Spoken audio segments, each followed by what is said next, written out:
It's a secret that their government's vaunted war against the drug cartels is a rigged fight. Standing in the colonial heart of downtown Mexico City with me is a young man. Luis Arturo Pérez Torres. Me doy cuenta que la delincuencia está protegida por el mismo gobierno desde las altas esferas. He says the Mexican government is protecting one of the drug cartels, and he should know. He spent 5 years working as a federal police officer in Mexico City and left the force recently.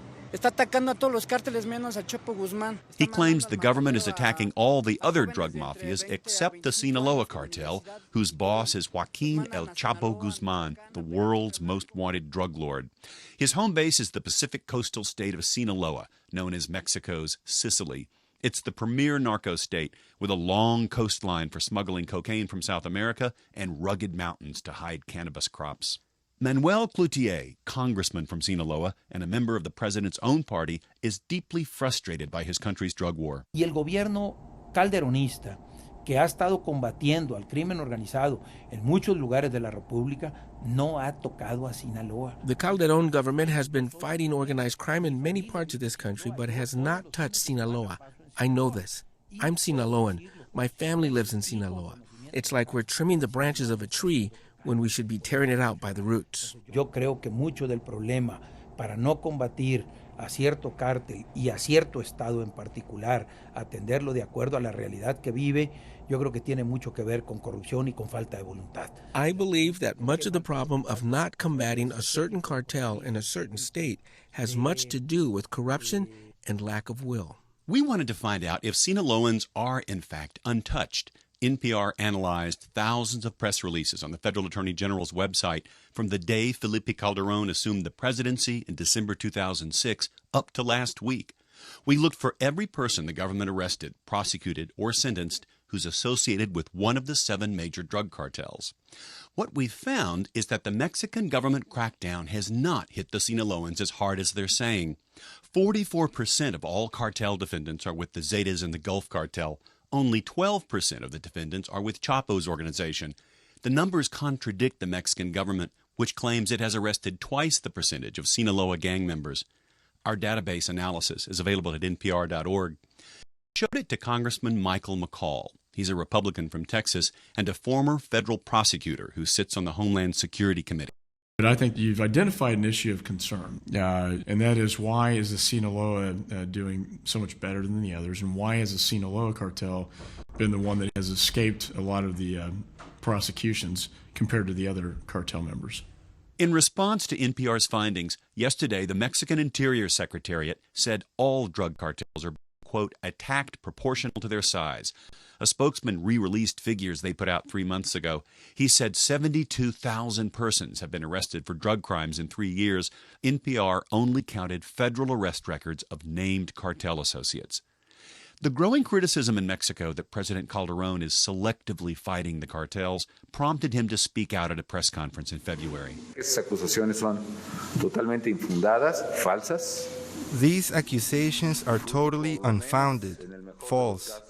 In most cases, it reflects a misunderstanding of the facts, the result of other interests. I want to be clear. Calderón went on to name several Sinaloa crime bosses they've arrested, the biggest being Vicente El Mayito Zambada, the son of a close ally of Chapo's. NPR's analysis is supported by a Mexican law professor and organized crime expert, Edgardo Buscaglia. He teaches at ITAM, a Mexico City university, and at Columbia University in New York. Buscaglia has done his own analysis of arrests for the various cartels. If you look at the main organized crime group in Mexico, that is the Sinaloa Confederation, it has been left relatively untouched. Senior U.S. officials declined to speak on the record for this report. They stressed that they believe Calderón is sincere about rooting out corruption in his government and taking down all the drug mafias. The United States is giving $1.3 billion in military and justice aid to Calderón to help him defeat the cartels. A senior State Department official on background acknowledged that Calderón has to prioritize his targets. A DEA official added, Calderón is hitting the Zetas the hardest because they're the most brazen in committing murder, kidnapping, and extortion. But does the Sinaloans' reputation for well-placed bribes help keep them out of jail? Jorge Carrasco covers organized crime for the respected Mexican news magazine Proceso, which recently put Chapo on the cover with the headline, The Untouchable. Calderon is hitting the Zetas the hardest because they're the most brazen. A cartel cannot flourish at their level without civil and military protection at the highest levels. The Sinaloans are widely regarded as the most sophisticated cartel at transportation, intelligence gathering, and bribery.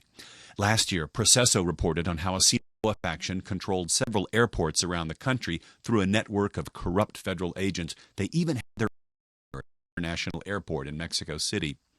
Just last week, the newspaper Reforma described how the Sinaloans had thoroughly infiltrated the federal police. The drug gang knew where the cops were being sent next and how many buses would carry them. A Navy investigation revealed the Sinaloans controlled 8 seaports for cocaine smuggling from South America. Then there's the 2007 Army intelligence report obtained by the Wall Street Journal and shared with NPR. It describes how Chapo would visit his marijuana ranch in Sinaloa, quote, in caravans of 6 vehicles with the protection of the Mexican Army. Again, Congressman Michael McCall. Has the Sinaloa infiltrated the Mexican government? Absolutely. Have they infiltrated the Mexican military? Absolutely. Calderon's got a very difficult job of trying to root out corruption within his own ranks. NPR's data analysis found 400 public officials, from local cops to Army officers, who've been arrested for working for the drug mafias in the last 3.5 years. The pattern is clear. All the cartels infiltrate local and state agencies, but the Sinaloans and their former allies are more likely to pay off the military and senior federal officials. Again, law professor and organized crime analyst Edgardo Buscaglia. The Sinaloa has been clearly the winner of all that competition among organized crime groups. And as a result of that, they have gained more economic power, they have been able to corrupt more, corrupt with more frequency, and corrupt with more scope. And now you see that Sinaloa is the most powerful criminal group, not just in Mexico, all over Latin America. Since bribing his way out of a maximum security prison in a laundry truck in 2001, Chapo Guzman is the second most wanted fugitive in the world, after Osama bin Laden. They're both protected by mountains, native cunning, and informers. A former senior DEA official with experience in Mexico concedes that Chapo has effectively penetrated every civilian and military force in Mexico. The former agent said he knows of a Mexican general who once tried to catch the elusive drug lord. The general was up against enormous obstacles, he said. Every time he got close, his own men would tip off Chapo. John Burnett, NPR News.